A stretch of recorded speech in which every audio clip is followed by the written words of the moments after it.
and I lost my job last December because I think because of funding, and I haven't found anything since. And I think I have been applying for state jobs here in Pennsylvania, so nonprofits are suffering, the state and federal positions are suffering.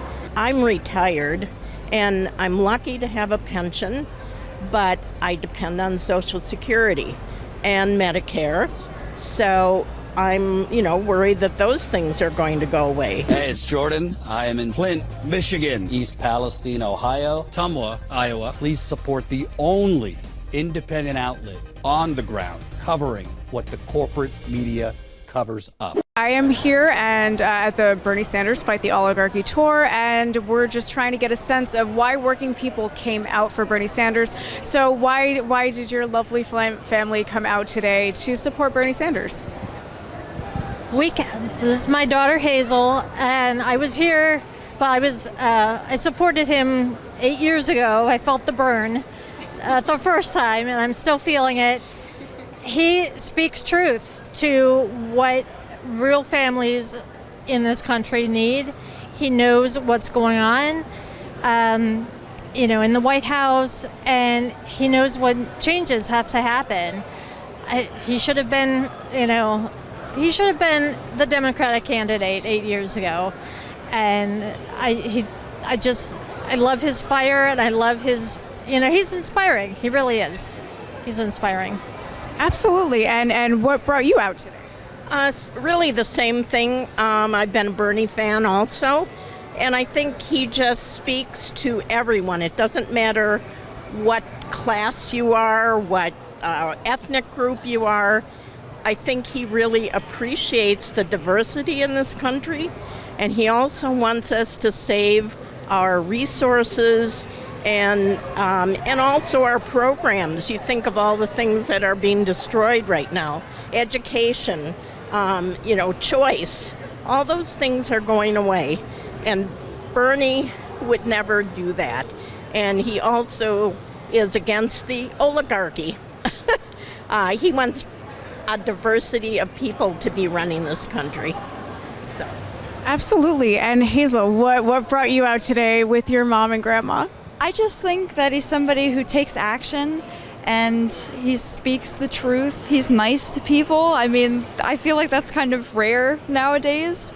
And, he's somebody who can do things and get out there and get things done. Even if he, wasn't president, he's still really good about getting out there and taking that role even though he never got it.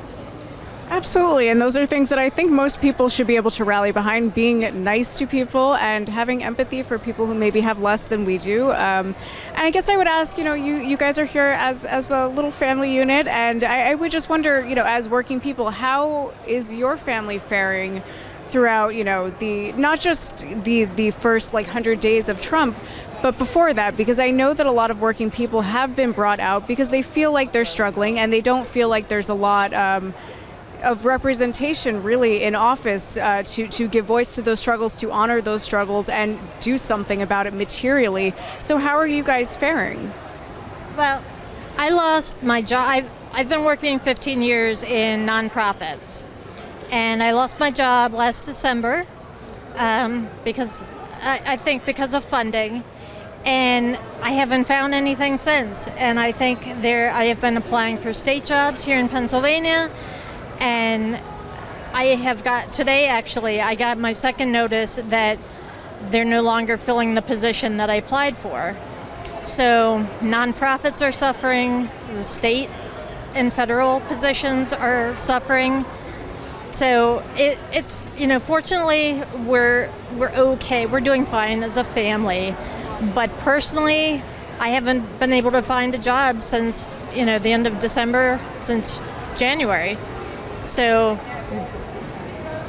it's been hard. I'm so sorry to hear that. I've gone without having a job. Yeah. I'm so sorry, and that's such a struggle, and it's so rough. And a lot of the people that I talk to, throughout these last few months, the last couple of years when I've been covering labor things, people are all kind of saying the same thing. And I guess I would ask, what is your assessment of like how you guys are all doing? As a family, I think we're doing okay.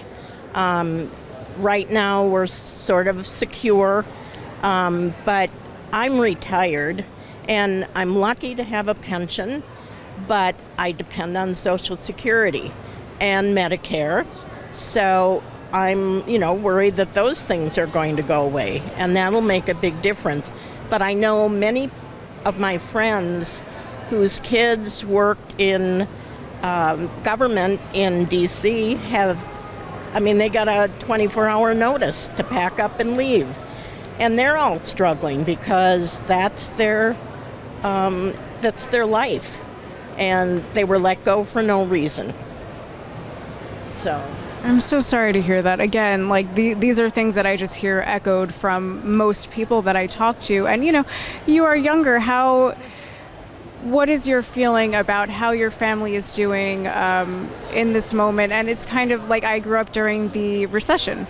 And it was, I saw that my family was struggling. We lost a lot. We almost lost our home. And it's, your parents take care of you, and that's always a given. But at the same time, you feel that struggle. So how are you feeling? I mean, we're one of the lucky cases because, we're doing pretty good. But I know that there's kids at school that might not be the same way. And, as it goes around, the different people, it affects everybody differently. And, yeah. Absolutely. It is a rough time. I would just ask you guys if you have anything else that you would want to share with, the working people who are watching Status Coup about this moment, how you're feeling, what your hopes are for the future, maybe. I would just say that, folks like Bernie in the Democratic Party have to continue to step up and support their voters. The Republican candidates who are in the Congress, they're not doing that. They're not stepping up. They're not listening to us. There are rallies outside of offices, outside of homes. They're not listening to their constituents, but Bernie and a lot of the Democrats are, and we need more, Democrats to stand up and, have their voices be heard. We can make it. It'll be all right. We can make it, but we gotta stand up for each other.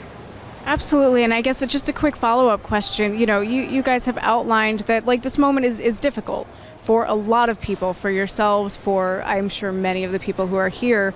Do you feel like the Democrats are doing enough materially? What would you want them to? No, they need to be louder. I know they're in an awkward position. They don't have the House. They don't have the Senate, so their hands are tied. But they have a voice, and there's what's the word I'm looking for? They have the numbers, and they can rise up. They can rise up to hear their constituents. I just think they need to be doing more. I really do. I think there are so many like Bernie who are stepping up, but there could be more, and we're not hearing all those voices. Absolutely. And final thoughts from you about any of the things we've talked about, or anything else that comes to mind that you would want people to hear? Well, I think even though we're okay now, you don't know about tomorrow. Right. And our family is always thinking about other people. We don't just think about ourselves and our little family. Yeah. We read the papers, we listen to what's going on, we listen to Bernie and others. Jamie Raskins talks often and gives the truth. Cory Booker is speaking out. But again, things need to happen in action. We're just stuck, and every day something, a new thing drops. And, we just have to keep working at, and And again, I love the diversity of this country. We don't want to do what Trump wants to do. We don't want an all-white male nation. I'm sorry. I love people, you know, of all different kinds. So I'm hoping that we can rise above this white nationalist thing going on. Absolutely. And Hazel, any final thoughts from you? We're going to be fine. I mean, it's kind of not great now, but I mean, just seeing everybody here, you know, there's still like hope, you know, everybody's still here. Nothing's happened to us, you know, and we're still working towards being better, making it better.